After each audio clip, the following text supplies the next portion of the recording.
은혜라고 하는 말씀의 주제가 되겠습니다. 억지를 부려서 되는 일도 간혹 있지만은 대부분은 그렇지 않습니다. 억지를 부린다고 되는 게 아니고 저절로 되는 것은 어떻게 보면 은혜입니다. 지금 코로나 시대를 우리가 살고 있습니다. 전체 국민 80% 정도가 2차 접종까지 지금 마친 상태입니다. 정부에서 처음에 말하기를 국민의 70%가 1차와 2차 백신을 접종하게 되면은 집단 면역이 생겨가지고 코로나를 등이 대체할 수 있다 했는데 지금 80%입니다. 접종률이. 그런데 확진자가 4,000명을 넘고 있습니다. 일본이 한때는 하루에 2만 명씩 확진자가 계속해서 생겼습니다. 그런데 지금은 하루에 100명 선입니다.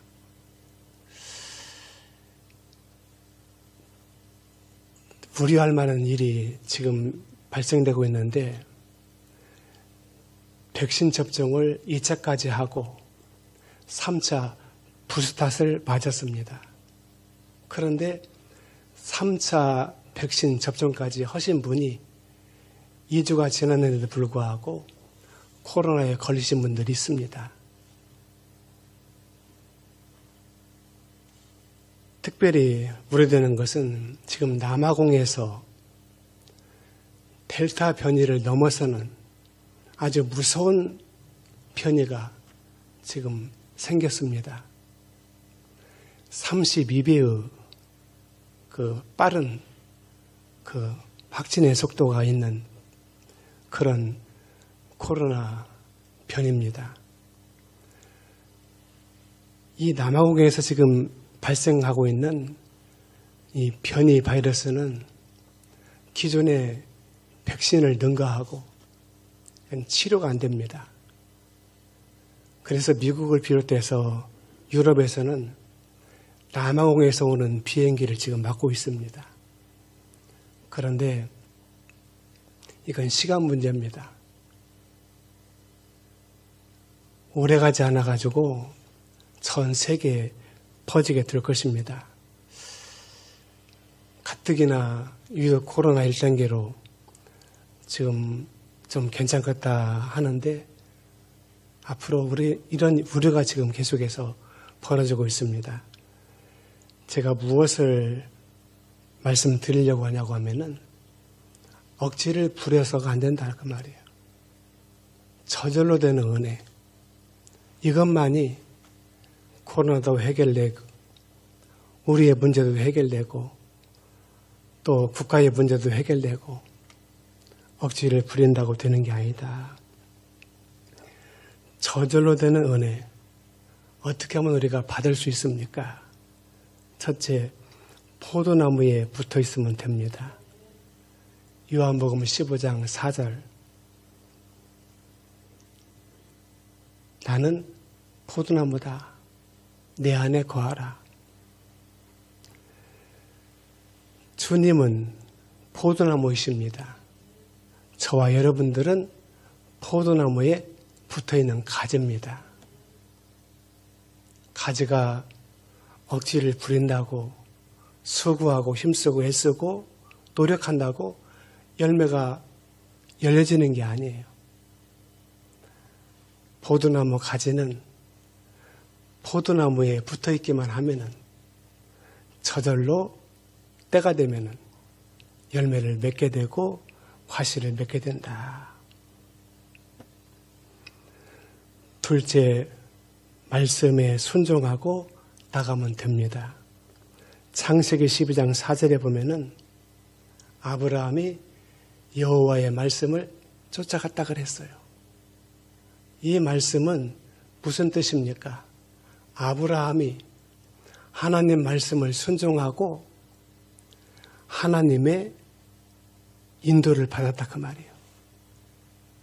아브라함은 무엇 때문에 믿음의 조상이 되고 축복의 거부가 되었습니까?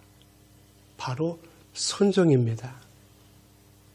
아브라함이 얼마만큼 순종했습니까? 자기 아들 독자 이삭을 바치라고 할 때 그 말씀도 하나님 앞에 순종한 사람이에요. 사랑하는 여러분, 말씀을 듣고 그 말씀에 순종하고 나가면은 저절로 된다고 말이에요. 저절로 되는 은혜가 우리에게 임하게 된다 그 말이에요. 셋째, 시냇가에 심겨지면 됩니다. 우리나라와 이스라엘은 기후가 차이가 납니다. 우리는 사계절이고 이스라엘은 건기 계절과 우기 계절이 있습니다. 건기철 6개월 동안은 비가 오지 않습니다. 우기철 6개월 동안 비가 옵니다. 그런데 건기철에 접어들게 되면은 비가 한 방울도 내리지 않습니다. 거기다가 열풍이 불어옵니다. 그러면은 밭에 있는 곡식이라든가 채소 다 말라 죽습니다. 그냥 꼬실러 버리는 거예요. 그런 상황에서 시냇가에 심겨진 나무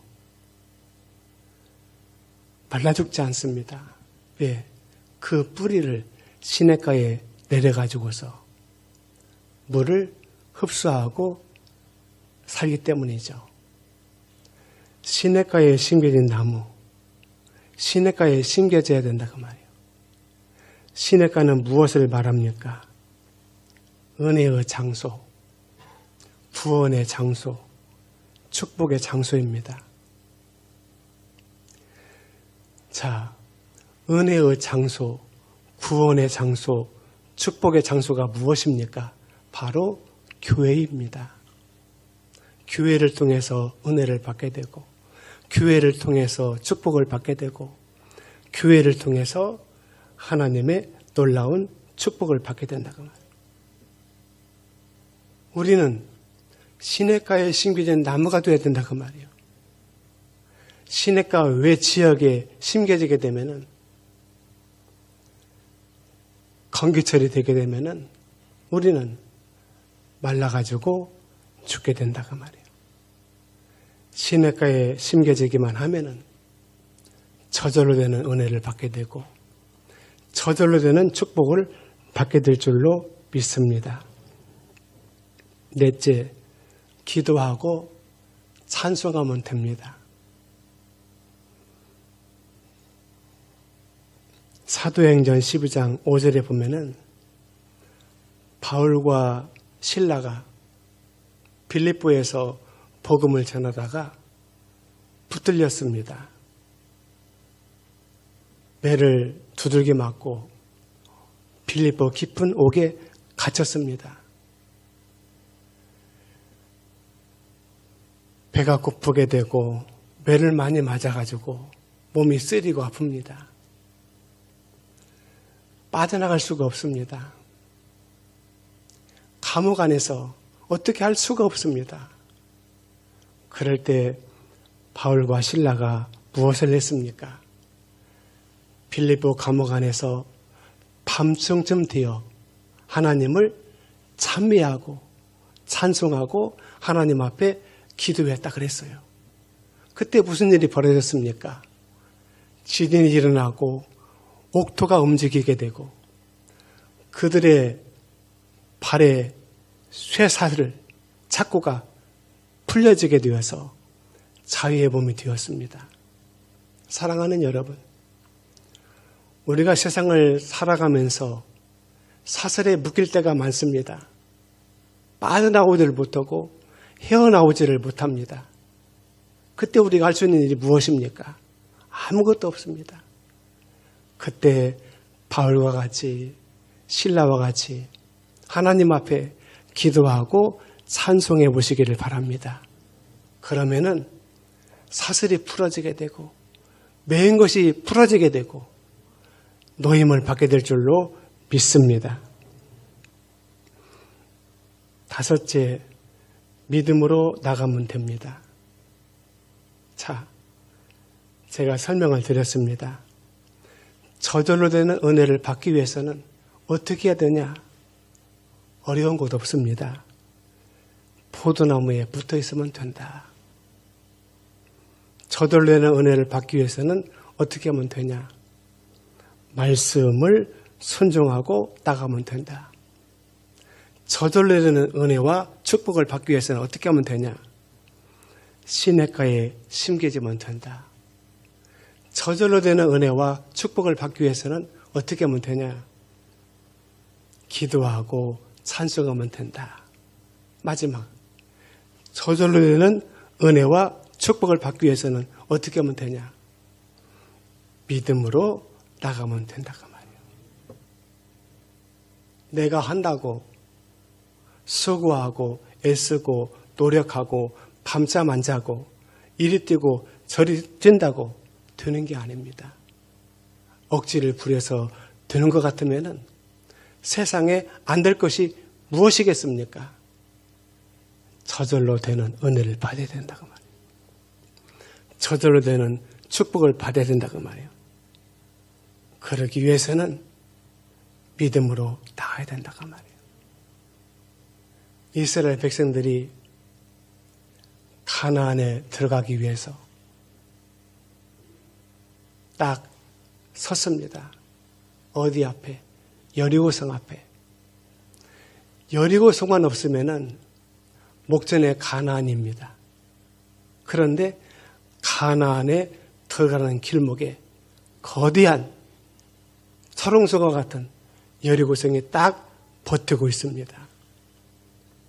여리고성을 정복하고 점령하고 쳐부실 만한 전력도 없고 군사력도 없고 무기도 없고 전술도 없습니다. 이스라엘 백성들은 그야말로 오합지졸입니다. 그들 앞에 거대한 여리고성, 저 성을 정복해야만이 꿈에 그리던 가나안 땅에 들어갈 수가 있다 그 말이에요. 그런데 이스라엘 백성들이 어떻게 했습니까? 돌격 앞으로 하면서 여리고성을 공격했습니까? 여리고성 전투에서 여리고성 사람들을 쳐부셨습니까? 아닙니다. 하나님께서 이스라엘 백성들에게 명령하십니다. 말씀하십니다. 여리고성을 돌아라 그랬어요. 돌아라. 매일 한 바퀴씩 6일 동안 돌고 제7일에는 여리고성을 7번 돌아라. 여러분, 여리고성 사람들이 성 안에서 지금 지켜봅니다. 저 이스라엘 사람들이 여리고성을 공격을 해야 됩니다. 그런데 공격을 가지도 않고 여리고성을 돌고 있습니다. 제사장이 앞서 있고 하나님 법궤가 그 뒤를 따르고 그 다음에 백성들이 그 뒤를 따릅니다. 여리고성을 빙글빙글 돌고 있다고 말이에요. 여러분, 그런다고 해서 철옹성 같은 여리고성이 함락하고 무너지겠냐 그 말이에요. 아닙니다. 바보 같은 짓입니다. 쓸데없는 짓입니다. 철부지 짓입니다. 그런데 하나님께서 여리고성을 돌아라 그랬어요.